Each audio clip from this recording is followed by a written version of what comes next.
నమస్కారం. సుఖీభవకు స్వాగతం. వేసవిలో ప్రచండమైన ఎండలు మనల్ని ఠారెత్తిస్తూ ఉంటాయి. పైనుంచి భానుడి కాల్చేసే కిరణాలు, కింద నేల నుంచి ఎగిసే సెగలు మన శరీరాన్ని ఉష్ణకూపాల్లాగా మార్చేస్తూ ఉంటాయి.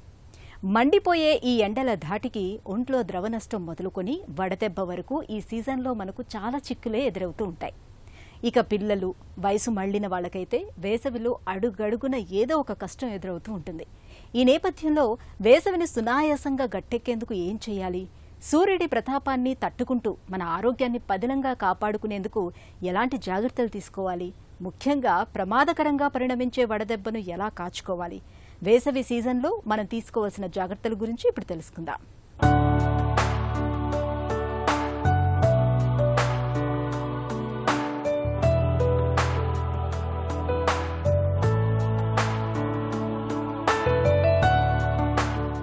వేసవి మెల్లగా ఉగ్రరూపం దాలుస్తోంది. ఒకవైపు ఎండవేడి, మరోవైపు భరించలేని ఉక్కబోత. ఈ రెండూ కూడా ఆరోగ్యానికి ఇక్కట్లు తెచ్చిపెట్టేవే. ఎండల్లో ఏ కాస్త అలా బయటకు వెళ్ళొచ్చినా ఒక్కసారిగా నీరసం, నిస్సత్తువ ఆవహించేస్తాయి. దీనికి కారణం ఎండల్లో తిరిగినప్పుడు చెమట రూపేణ శరీరంలోని ఖనిజ లవణాలు ధారాళంగా బయటకు వెళ్ళిపోవడమే. దీంతో ఒక రకమైన అలసట దరిచేరుతుంది. ఈ అలుపు అనేది మొత్తం శరీరానికంతటికీ ఎండ వల్ల కలిగే ఒక ఇబ్బంది అని చెప్పవచ్చు. ఎండాకాలం జీర్ణశక్తి కూడా మందగిస్తుంది కాబట్టి ఆకలి కూడా బాగా తగ్గిపోతుంది. మొత్తంగా ఎండల వల్ల అలసట దగ్గర్నుంచి అతిసారం దాకా, ఉక్కపోత వల్ల చెమటకాయల దగ్గర్నుంచి సెగగడ్డల దాకా అనేక సమస్యలు వచ్చి పడతాయనే విషయాన్ని గుర్తుంచుకొని మన జీవన శైలిని అందుకు అనుగుణంగా మలుచుకోవాలి. మన భారతదేశంలో కానీ ప్రపంచం అంతా కానీ ఋతువులు అనేది మారుతూ ఉంటాయి. అయితే మన దగ్గర మనం ట్రాపికల్ రీజన్లో ఉంటున్నాం కాబట్టి, ఈక్వేటర్గా దగ్గరగా ఉంటున్నాం కాబట్టి మన దగ్గర వేసవి తాపం అనేది ఎక్కువగా ఉంటుంది.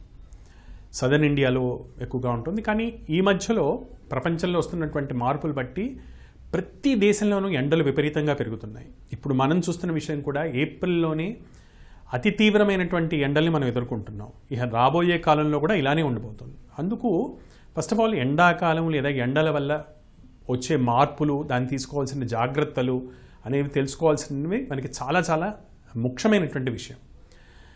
ఎండాకాలంలో బేసికలీ ఎండ తీవ్రత పెరగటం వలన శరీరం చల్లదనాన్ని కాపాడుకోలేదు. జనరలీ మనం శరీరంలో చల్లదనాన్ని కాపాడుకోవడం ఎలా జరుగుతుందంటే, మనకి ఎంత వేడి పుడుతుందో శరీరంలో దాన్ని తగ్గించుకోవడం అనేది 3 రకాలుగా జరుగుతుంటుంది. అన్నింటికంటే ముఖ్యంగా మనం చెమట కార్చడం ద్వారా, చెమట ద్వారా శరీరం చల్లబడటం అనేది జరుగుతుంటుంది. రెండవది మనం ఉన్నటువంటి చుట్టుపక్కల గాలి ద్వారా మనకి శరీరం చల్లబడుతుంటుంది. మనం చిన్నప్పుడు ఫిజిక్స్లో చదువుకుంటుంటాం కన్వెక్షన్, కండక్షన్, రేడియేషన్ అని. సో మన పక్కన ఉన్నటువంటి గాలి చల్లగా ఉన్నప్పుడు మన శరీరం నుంచి ఉష్ణోగ్రత చల్లగాలికి తగిలి ఆ గాలి వెచ్చబడి దాని వలన మన శరీరం చల్లబడుతుంటుంది. మన చుట్టుపక్కల గాలి కూడా వేడిగా అయిపోతే ఈ ప్రక్రియ ఆగిపోతుంది. గాలిలో ఉన్న తేమ శాతం, రిలేటివ్ హ్యూమిడిటీ ఏదైతే అంటామో అది పెరిగినప్పుడు కూడా చెమట పట్టడం అనేది తగ్గిపోతుంటుంది.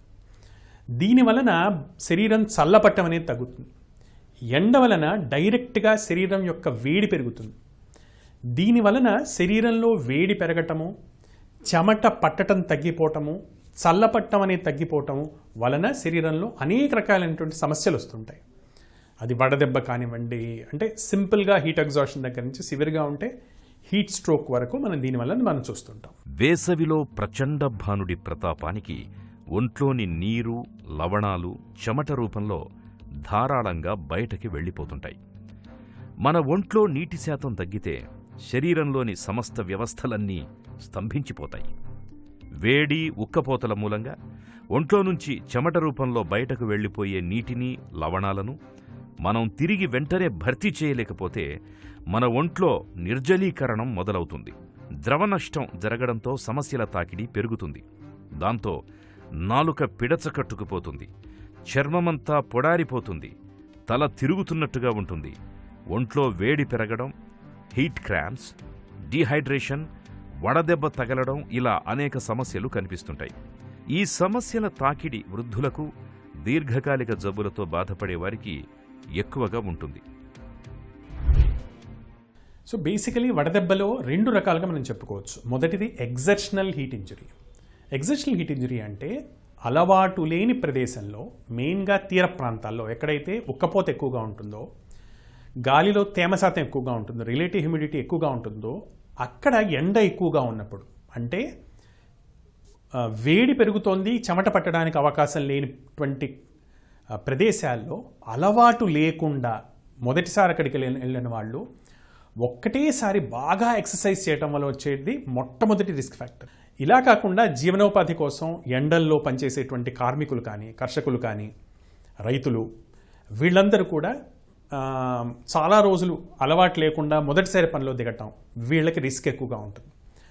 అలా కాకుండా శరీరంలో నీటి శాతం తగ్గినటువంటి జబ్బులు ఉన్నవాళ్ళు, ఫర్ ఎగ్జాంపుల్ కిడ్నీ జబ్బులు ఉన్నటువంటి వాళ్ళు, కిడ్నీ జబ్బు కోసం మందులు వాడుతున్నటువంటి వాళ్ళు, నీళ్లు తక్కువగా తీసుకుంటున్నటువంటి వాళ్ళు, చర్మానికి సంబంధించినటువంటి జబ్బులు ఉన్నటువంటి వాళ్ళు, ఇలా ఊబకాయం ఉన్నటువంటి వాళ్ళు, ఎవరికైతే ఫిజికల్ ఫిట్నెస్ సరిగ్గా లేదో, ముఖ్యంగా పెద్దవాళ్ళు, ఎవరికైతే బాడీ హీట్ని తట్టుకునేటువంటి కెపాసిటీ తక్కువగా ఉంటుందో, అలానే చిన్నపిల్లలు, 10 సంవత్సరాల కంటే చిన్నపిల్లలు, 70 సంవత్సరాల కంటే పెద్ద వయసు ఉన్నటువంటి వాళ్ళు, వేరియస్ జబ్బులు ఉన్నటువంటి వాళ్ళు, వేరియస్ మందులు వాడుతున్నటువంటి వాళ్ళు, అన్నిటికంటే ముఖ్యంగా మద్య సేవనం చేసేవాళ్ళు.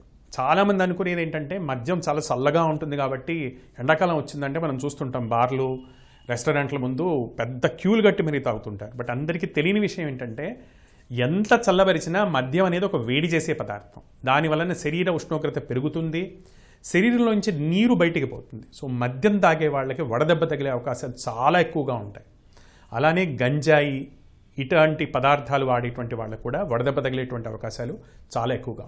వేసవి అంటేనే ఎండల దాడి. ఓవైపు వేడి, ఉక్కుపోతలు, మరోవైపు ప్రచండ బాణుడి ఉగ్రరూపంతో ఎండాకాలం మనకు ప్రత్యక్ష నరకాన్ని చూపిస్తుంది. తీవ్రమైన ఎండల ధాటికి వేసవిలో మనలో చాలా మంది వడదెబ్బకు గురవుతూ ఉంటారు.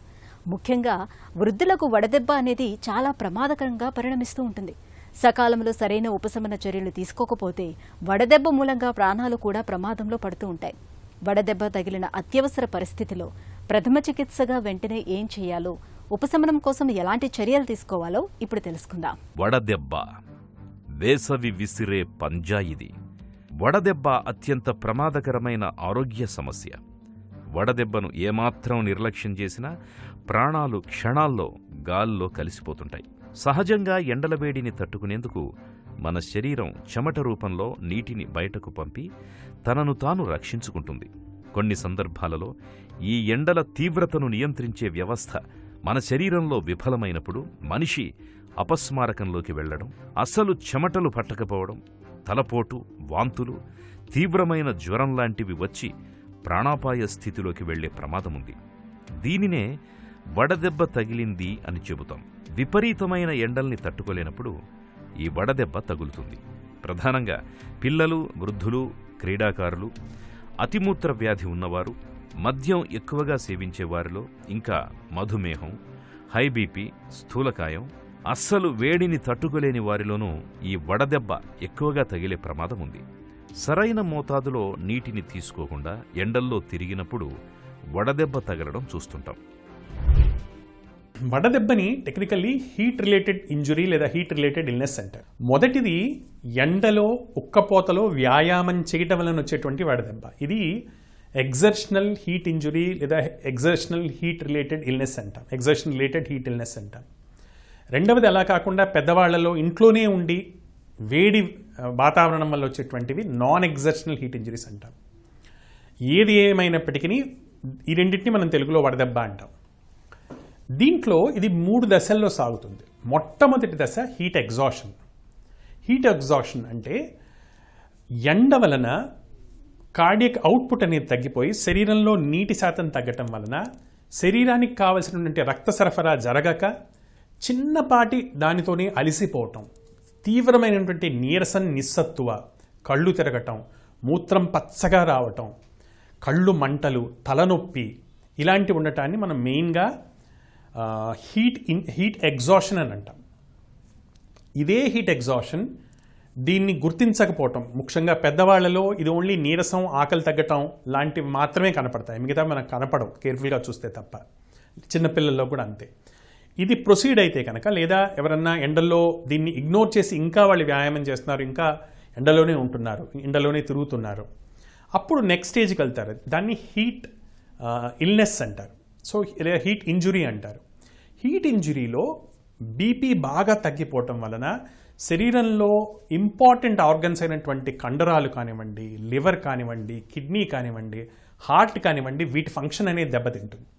సో మూత్రం రావటం అనేది పూర్తిగా ఆగిపోవటం, సివియర్ కండరాల నొప్పులు, కదల్లేనంత కండరాల నొప్పులు రావటం, ఒంట్లో ఎక్కడ ముట్టుకున్నా సివియర్ నొప్పిగా ఉండటము, వాంతులు అవ్వటము, ఇలాంటివి స్టార్ట్ అవుతాయి. దీన్ని హీట్ ఇంజురీ అంటారు.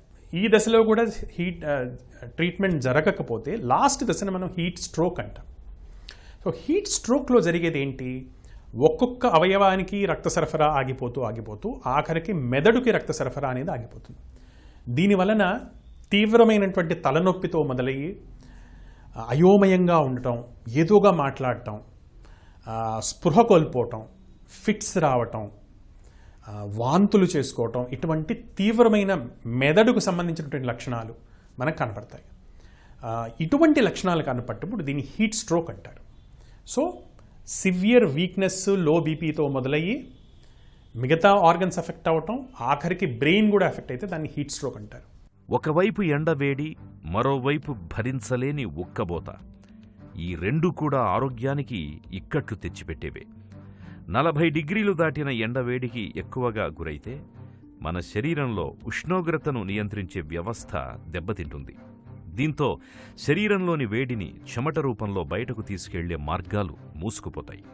ఫలితంగా వేడి అమాంతంగా పెరిగిపోయి శరీరం కుప్పకూలుతుంది. పిల్లలకు, వృద్ధులకు వడదెబ్బ ప్రమాదం ఎక్కువ.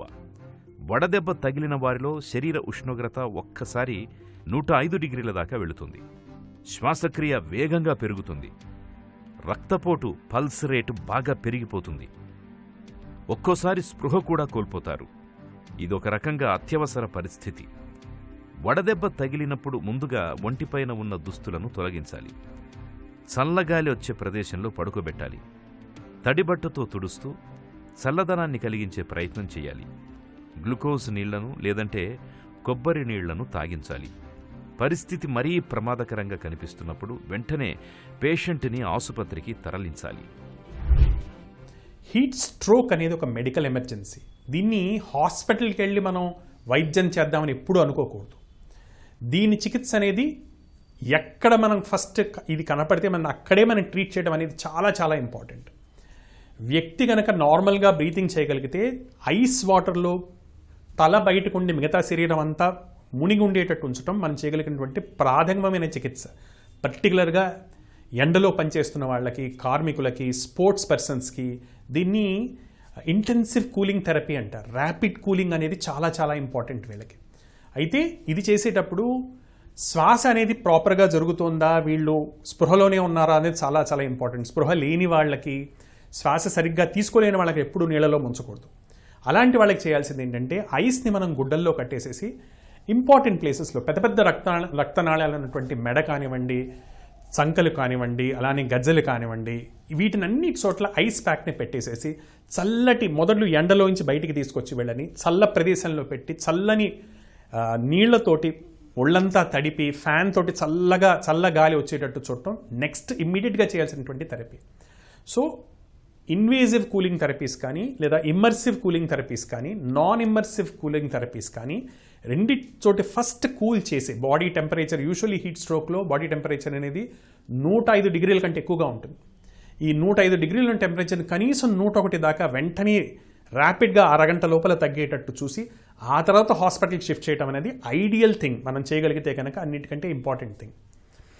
ఇది చేయలేనప్పుడు రెండింటినీ సైమల్టేనియస్గా చేస్తూ అన్నా చేయాలి. అంతేకాని మనం ఎంత లేట్గా ట్రీట్ చేస్తే హీట్ స్ట్రోక్ని మనిషికి బ్రతికే శాతం అంత తక్కువగా ఉంటుంది. సో ఇమ్మీడియట్గా మనిషిని చల్లబడేటట్టు చూడటం అనేది ఎలా అన్నా చేసి చల్ల నీళ్లు చల్లటం, వేడి నుంచి బయటికి తీసుకెళ్ళి నీళ్ళలో పెట్టడం, ఐస్ ప్యాక్ చేసేసి దాన్ని మనం అనుకున్నట్టు ఇంపార్టెంట్ ప్రదేశాల్లో పెట్టడం, చల్ల నీటి దాంట్లో ముంచటం, ఇలా రకరకాలుగా ఉన్న పరిస్థితిని బట్టి దీన్ని ట్రీట్ చేయాల్సి ఉంటుంది. అక్కడి నుంచి హాస్పిటల్ తీసుకెళ్ళిన తర్వాత ఇన్వేజివ్ కూలింగ్ టెక్నిక్స్, హాస్పిటల్లో అవసరమైతే వెంటిలేటర్ పెట్టడం కానీ, సపోర్ట్ చేయటం కానీ, ఐవీ ఫ్లూయిడ్స్ ఇవ్వటం కానీ ఇవన్నీ చేస్తారు. నార్మల్గా ఇంత దశలో లేకుండా ఓన్లీ హీట్ ఎగ్జాస్షన్లో ఉన్నటువంటి వాళ్ళకి చల్ల ప్రదేశంలో మార్చటం, వాళ్ళని వెంటనే చల్ల గాలి తగిలేటట్టు చూడటం, అలానే రీహైడ్రేట్ అయ్యేటట్టు చూడటం, వాళ్ళకి ఉప్పుతో కలిసినటువంటి ఫ్లూయిడ్స్, పండ్ల రసాలు కానీ, ఓఆర్ఎస్ కానీ, లేకపోతే ఇలాంటి డ్రింక్స్ ఇవ్వటం. మళ్ళీ ఇంకోటి తెలియాల్సిన విషయం ఏంటంటే కూల్ డ్రింక్స్ అనేవి చాలా చాలా dangerous. For example Coke, Pepsi, ఇటువంటి కూల్ డ్రింక్స్ దేంట్లో అయితే షుగర్ శాతం చాలా ఎక్కువగా ఉంటుందో ఇవి కన్జ్యూమ్ చేయటం వలన మనం ఇంకా డీహైడ్రేట్ చేస్తాం. సో అలాంటివి కాకుండా న్యాచురల్ ఫ్రూట్ జ్యూసెస్ కానీ, కొబ్బరి బొండం నీళ్లు కానీ, మజ్జిగ కానీ, ఓఆర్ఎస్ లాంటి ఫ్లూయిడ్స్ కానీ అవి ఇచ్చి రీహైడ్రేట్ చేయటం, ఇవి మనం చేయగలిగినటువంటి ప్రికాషన్స్ లేదా మనం తీసుకోగలిగినటువంటి ట్రీట్మెంట్. వేసవిలో మన ఆరోగ్యానికి ప్రధాన శత్రువులు ఒకటి ఎండైతే రెండోది ఉక్కబోత. వీటిని తట్టుకోవటానికి వీలుగా రోజు మొత్తంలో ద్రవాహారాల్ని ఎక్కువగా తీసుకోవాలి. దప్పిక వేసినా వేయకున్నా మంచినీళ్లను తరచుగా తాగుతూ ఉండాలి. తేలికగా జీర్ణమయ్యే సాత్విక ఆహారం తీసుకోవటం మేలని చెబుతారు డాక్టర్లు. వేసవిలో మన జీవనశైలి అలవాట్ల విషయంలో తీసుకోవాల్సిన జాగ్రత్తల గురించి ఇప్పుడు తెలుసుకుందాం. వేసవిలో మన శరీర ఉష్ణోగ్రత కన్నా బయట వేడి ఎక్కువైతే వెంటనే మనకు ధారాళంగా చెమటలు పట్టేస్తాయి. రక్తనాళాలు కూడా బాగా విప్పారుతాయి. దీంతో శరీర ఉష్ణోగ్రత స్థిరంగా కొనసాగుతుంది. ఈ ప్రక్రియలో మొత్తంగా మన గుండె కొట్టుకునే వేగం బాగా పెరుగుతుంది. దాంతోపాటే రక్తపీడనం కూడా బాగా తగ్గిపోతుంది. సాధారణ ఆరోగ్యవంతులకు ఈ పరిస్థితులు ఏమంత ప్రమాదకరం కాదు, కానీ ఇప్పటికే గుండె జబ్బులతో బాధపడుతున్న హృద్రోగులకు మాత్రం బాగా సంకటంగా ఉంటుంది. అలాగే మధుమేహులు కూడా వేసవిని కష్టకాలంగానే చెప్పుకోవాలి.